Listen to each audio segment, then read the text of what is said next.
Today I'll be discussing 5 creative camera movements you just need to start using.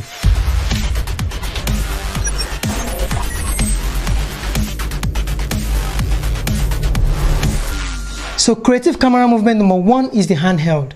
A lot of people see handheld as a no-go area, a forbidden area, but even in Hollywood standard movies you still see shots taken handheld. So sometimes they even use good gears and mount it on good tripods, but later in post-production they now add the handheld effect just to get the feeling. It depends on the story you're telling, it depends on how you're using it, then it could work magic for you. Handheld shots work a whole lot depending on the scenes you're shooting and how you're actually applying them. So an instance of when you really need to use a handheld shot is when you're taking a subjective point of view. When your camera is taking a subjective point of view, it means your camera is actually taking the point of view of another character, whether visible in the scene or not visible in the scene. When you want us to feel that this shot is actually subjective, then it has to have some form of human shakes and human movement. Sometimes even if you're using a gear to take this shot, you still need those little elements that will make it look like it's a human being making the movement or it's a human being spying on someone. Those little shakes, those little movements, those little galloping that will come in are all necessary. These are the things that would add to the meaning of your shots, showing that it is a subjective point of view from somebody who is moving. So at that point you need handheld. Sometimes you just need to try them out and then you'll be like, wow, it could be this nice. So the creative camera movement number 2 is the quick push in shot. So the quick push in is actually a very unique and rare kind of shot. It's a quick push in. That's like the camera is held to the hand and then for a purpose you just move the camera and you jerk forward or jerk it backward. Where these shots are best used for is when you're trying to enhance fear or you're trying to show some form of attack. So you just push the camera forward, mimicking that someone is attacking somebody. Like I had discussed about the Dutch tilt in a previous video, I think the link is up here or down in the description. I had emphasized that you would need the character to walk along with the shot. The character has to act in line with the shot, has to act looking down on the shot to make the shot have meaning.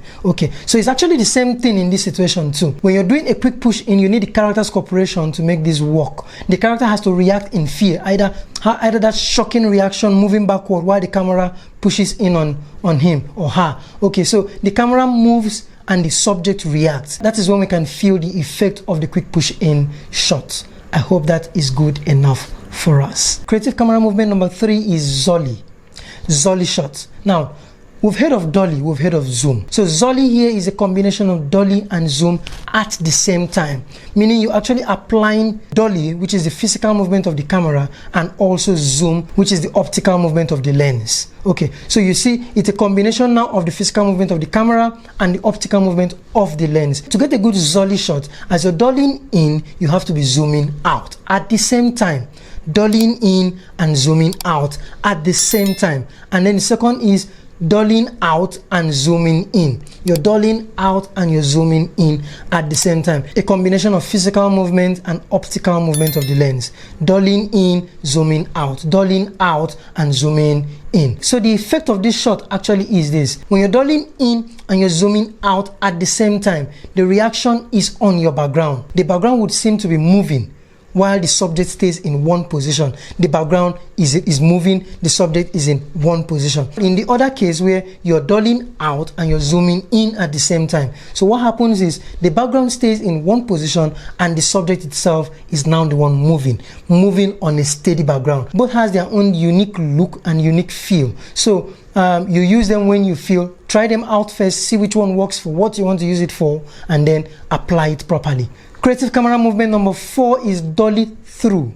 Dolly through. Dolly through actually means the camera moves through something. It moves down until it passes through something. That's when the shot feels like wow. Sometimes it's either moving forward and then passes through a narrow hole, or coming backwards and then suddenly it passes through something. So you know it was inside something and slowly has dollied out of that thing.